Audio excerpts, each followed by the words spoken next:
Good morning. Welcome to day 2 of Healing in a Conflict Masterclass, which makes it module 4. And because this is coming to you from Australia, you get to hear the cockatoos going past. And the chooks. So what we're going to do is a little bit of a revision of the 1, 2, 4, 8, but particularly focus on getting from the 4 mechanisms to the 8 cards, and more of an in-depth explanation of the 8 cards, what each of the positions represents, and what the handrails are of kind of how to use them to really simplify how to go from a disturbance to what you're going to need to do to be able to intervene effectively internally.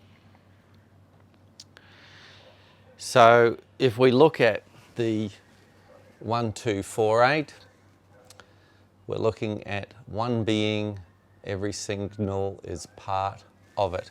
So there's nothing that isn't part of the process. There's a lot of things that are on the way, and there's nothing that's in the way.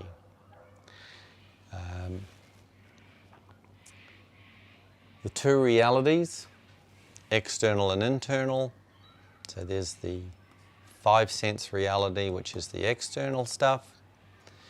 And then there's the internal consequential reality where these disturbances happen and are the force behind our ability to act the way we want to in the moment, freely, and when we're triggered, not able to either stop ourselves from doing stuff we regret, behaviours, or unable to get ourselves to do the behaviours that we want to do that end us up later on regretting not being able to do it.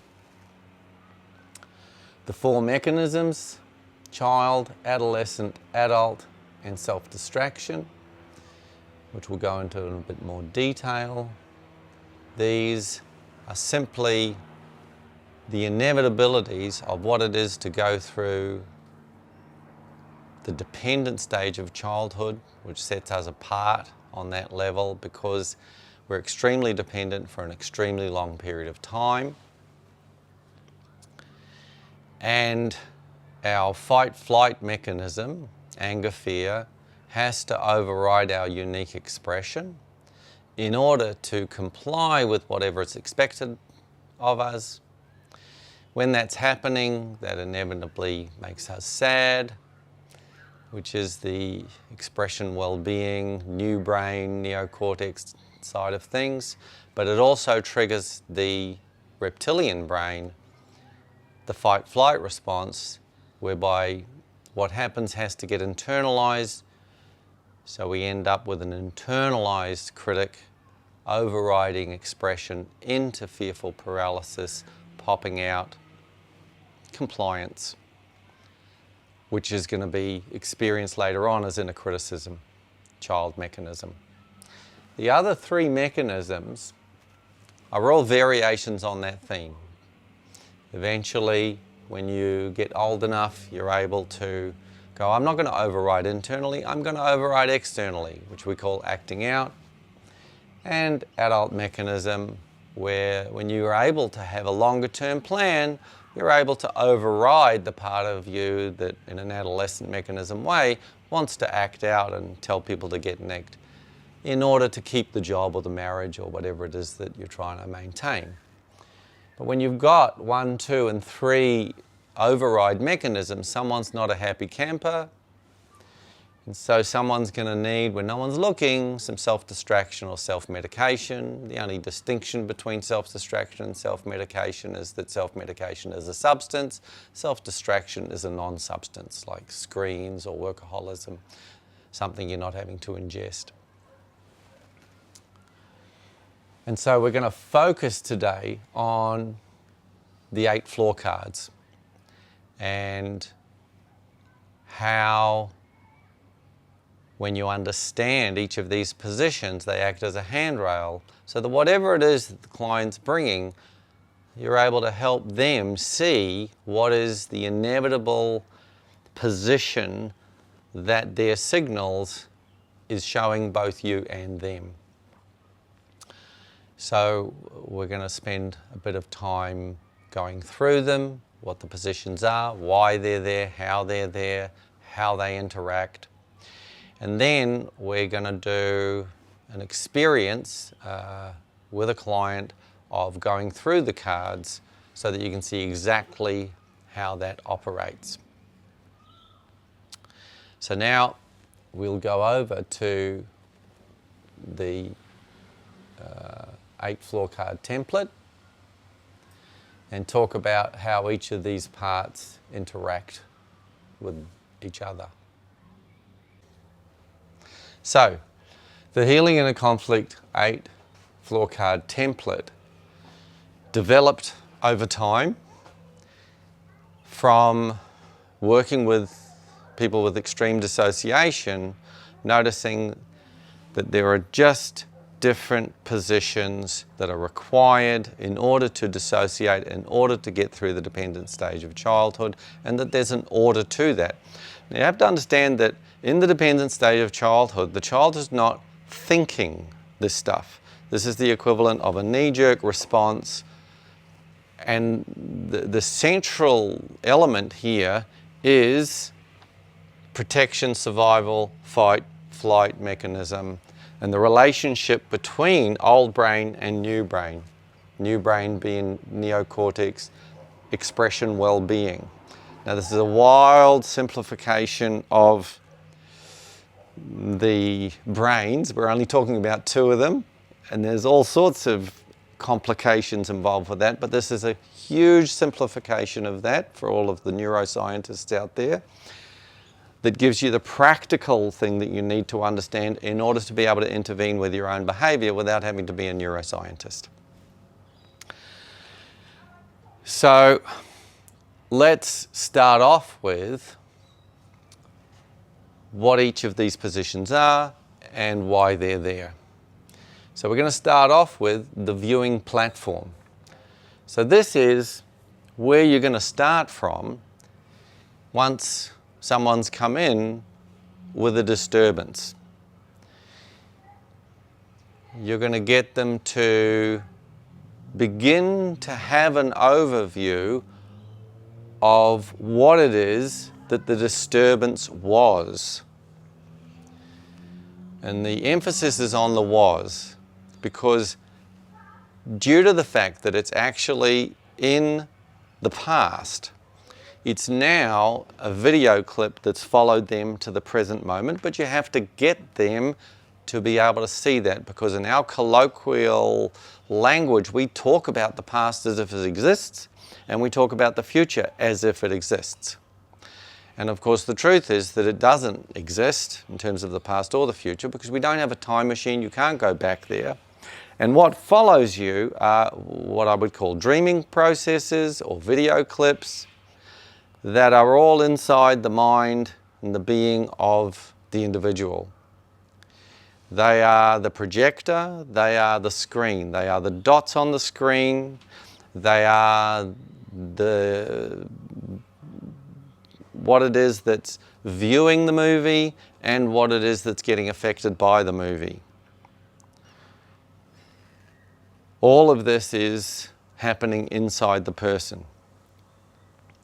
So positioning them whereby they can see that nothing's going on in the room and that there is a little bit of distance, whether it was from yesterday, this morning, last week, or 10 years ago, there's a little bit of distance whereby what was going on in the disturbance was when they were triggered. And now they're a little bit less triggered. They're able to have an overview of, oh yeah, I can see that video clip and I can see that it's not happening now.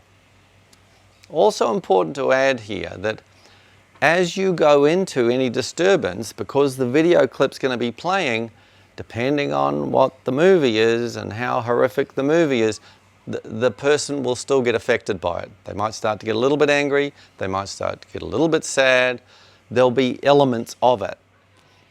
And you're wanting to keep them in an associated position in order to have a little bit of separation from the triggered moment. So this is why it's called the viewing platform.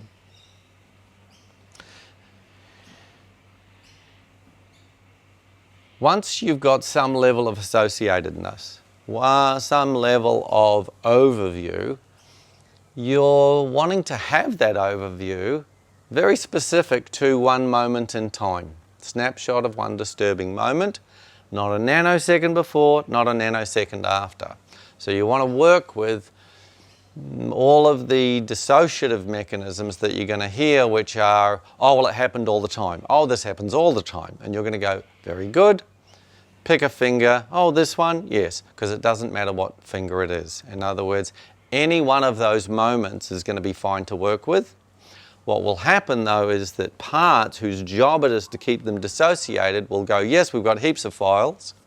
You'll ask them to choose one and they'll go, no, I can't choose one. I can't remember one. No, not one specifically. And that's the dissociative mechanism to keep the seemingly overwhelming feelings away from them so that they can put them to the side of their plate and eat their peas, get on with their life. But of course this stuff knocks on the door and says, hey, listen, can we get some healing here? Which most people are trying to not do. They're trying to just get on with their life, and anything that's disturbing them is something they want to keep away. So what we're doing when we're working is getting them to go, okay, I'm willing to have a relationship with whatever's there, especially the disturbance, but in a moment where I'm not completely overwhelmed by it and I've got someone here helping me. So the body position is getting them to notice, well, what was the body doing? Now, sometimes that's waking up in bed. Nothing's going on. But what a video would see is just the body lying there. Now, the person, because they've said, can you help me with a disturbance, knows there's a disturbance. So you therefore know that what's going on is behind the line of dissociation. They're not used to being in relationship with it. And so associated is being in relationship with, disassociated is being out of relationship with, being cut off from, not being aware of. Being aware, not being aware. Using the body allows you to go who, what, when, where in that one moment in time, which for example in the bed situation is nothing's going on. If there's a disturbance, it's internal, and inevitably it's going to be child mechanism, internal criticism. If the body is shouting at someone, then you know, yes, that's going to be adolescent mechanism. That's what the body's doing. You can see it doing. That's where you're freeze framing. Then there's around the dinner table where someone's maybe shouting at the person and they want to shout back, but they don't. And that's going to be adult mechanism, passive aggression, adult override of adolescent mechanism. And then there's going to be the person who later on watches just too many episodes of something or is on the internet way after they want to be, and that's going to be self-distraction. So you've got the video of them in front of the computer, the video of their body doing nothing, but behind the line of dissociation, they're very angry. It's not coming out though.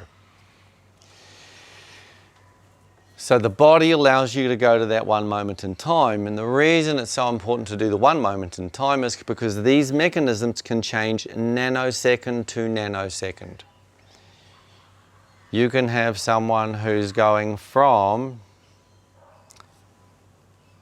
wanting to say something but not, child mechanism, not getting listened to over a long period of time, and they're wanting to tell the other person to shut up, but they don't because they're being overridden by their developed adult who says, don't act out.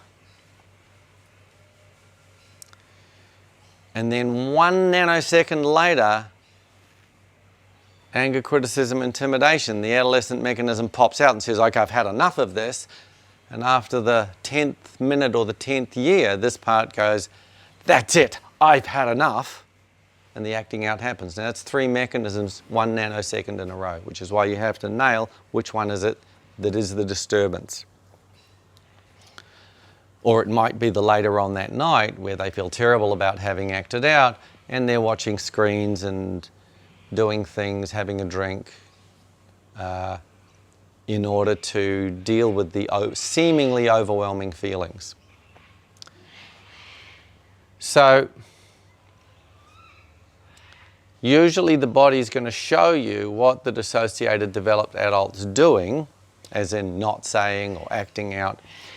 And this happens depending on which part has its hand up the jumper or the puppet of the body. Is it just unique expression? Well, if it was just unique expression, there wouldn't be a disturbance. They'd just be saying and doing whatever they wanted to do. And you see this in newborns and infants. They're just doing their own thing. Or it might be that fear has its hand up the jumper or the hand puppet, and what you notice is paralysis, nothing. Just a body that's there, doesn't look disturbed necessarily, but it's not expressing what it wants to express, hence the disturbance. Or, in an adolescent mechanism way, where anger, criticism, intimidation part, adolescent mechanism has its hand up the jumper or the hand puppet and makes the body shout, scream, hit, do stuff that it later regrets. So you're literally just putting a snapshot on what's the body doing in order to notice which part's doing what, to which other part, and in what context. Once you've got a sense of what's going on, each time you come to any of these, you want to go back to dissociated and have a look at it, so that the person starts to see, oh my God, I've got a left hand, oh, and a right hand, oh, and a right leg and a left leg. So they start to see that these are different parts of themselves and they act differently, and we have different names for them. Culturally, we have a little bit of difficulty with starting to talk about that on the inside, because there's this notion of parts and what does this mean? Because for so long we've been talking about I, me, myself as one thing. So we're not used to getting under the bonnet of the flip-top head and going, oh, there's actually more than one part of me. Which is why when you hear people say, I hate myself, it's one part hating another part. And of course you can notice it's criticism, so it's inevitably going to be internal criticism. Now, once there's an overview of what's going on here, then you can start to look at, is what's going on sensitive? Whether it's internal criticism or external criticism, is it sensitive? And it doesn't matter where I've worked, in prisons or in offices or in counselling rooms, everybody has this ability to know what's sensitive and what's not sensitive based on their sense of newborn, because we were all newborns. What would be ideal for a newborn? So we're able to then have a look and see, is this internal criticism sensitive? Obviously not. Is this external criticism sensitive? Obviously not. And then the question is, coming over to training, is where did you get this from? And it's always this triangle. Why is this happening? Where is this disturbance coming from? And that's going to be the healing trying to happen. What was it that was going on in early dependent stage childhood that trained this part to do what it's doing? Then that follows the person to now, which to them usually in the little picture looks like a problem. In the big picture is actually healing trying to happen, evolution trying to happen. It's knocking on the door with a disturbance saying, can you help us with this? Is the war over? Because we didn't get any healing then and we haven't had any healing since, and we thought this was normal. Is it still? And that's our job to go, well, actually, that was essential then in the dependent stage of childhood. Now that it's followed you to now, and you're just seeing this disturbance, it actually doesn't make sense now. It's not necessary anymore because as an adult you're not in the dependent stage of childhood. And the key elements here are the differences between the dependent stage of childhood and an adult. These key differences are the adult's ability to get out of harm's way and the child's inability to get out of harm's way because they're in the dependent stage of childhood. So they can't say, hey, stop shouting at me or smacking me or I'm going to live with Auntie Madge. There is no sense of that. There's just, oh my God, you don't like the way that I'm expressing myself. That makes me sad. The first thing a child does is go, no. But it's not the only thing going on. The reptilian brain gets involved, the fight-flight mechanism, and a part goes, we better stop you from doing that in the same way that they're stopping you from doing that, because the child just learns by osmosis, by proximity, from what's going on around it. The child doesn't choose to speak English or whatever its mother tongue is. So this becomes internal anger, criticism, intimidation, overriding expression into fearful paralysis, popping out compliance, which is perfect from an evolutional perspective to get the child into the next moment of evolution. Less incoming harm because they can't get away, which is why this fight-flight mechanism is perfect in its context. Of course, it's not at all necessary later on when they can actually get out of harm's way. But when the mechanism's there and it hasn't atrophied or jettisoned itself, they're still working as if I can't get away. And when you just see it from here, it doesn't make any sense. It's just that it's the only normal that they know. So one of the exercises we're going to show you, probably this afternoon, is how to do stop or I'm leaving. Stop shouting at me or I'm leaving. Stop coming towards me as if you're going to hit me or I'm leaving. Stop doing anything that has me feeling uncomfortable or I'm leaving. And the amount of people who I run through this and who are either, 30, 40, 50, 60, 70, 80 and who go, if only I'd have been taught this 10, 20, 30, 40, 50, 60 years ago, because it's that simple. You still have to work with the mechanism underneath it because that'll stop the person. That is the reason why they haven't been able to do it up until now. Intellectually, they know that they should because they watch enough movies and television and talk to people and they see other people being able to, but when they're triggered, they can't. They're like deer in the headlights.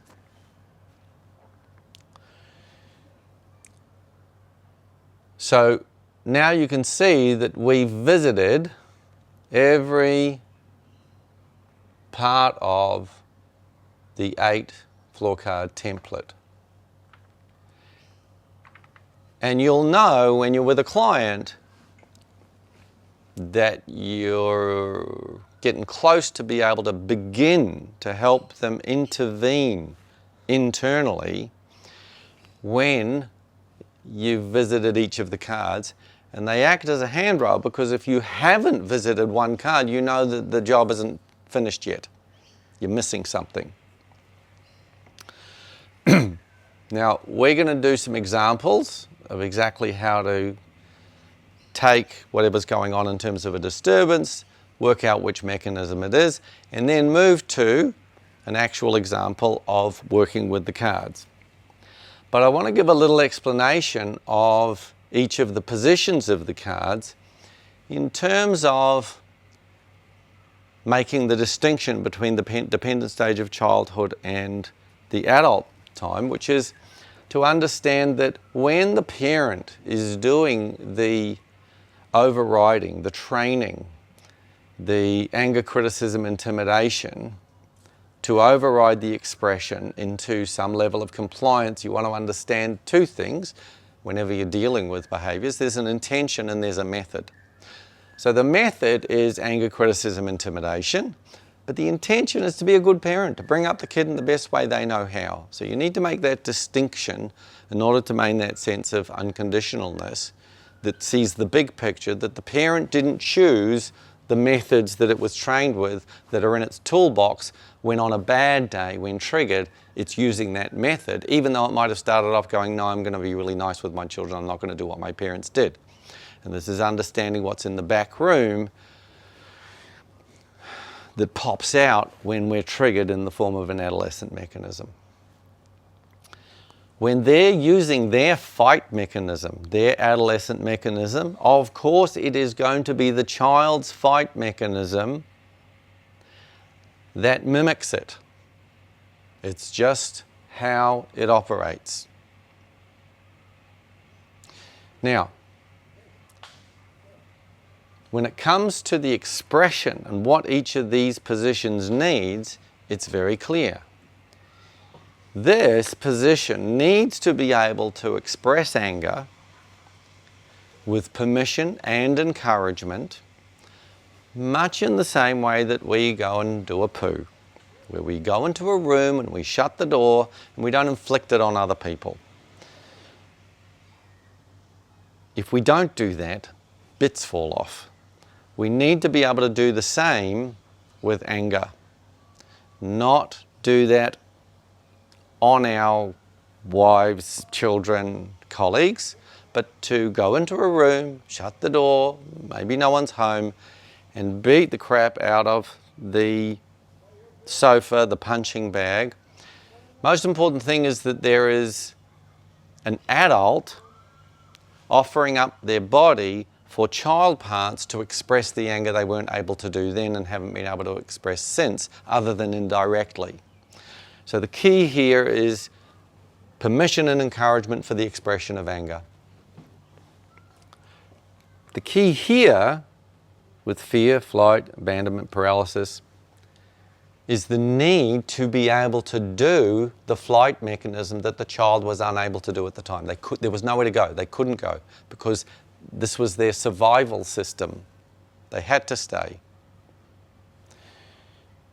But later on, this is now the need to express, stop or I'm leaving, the ability to get out of harm's way. Here, the expression is the need for permission and encouragement for sadness. To be able to cry as often, as loud,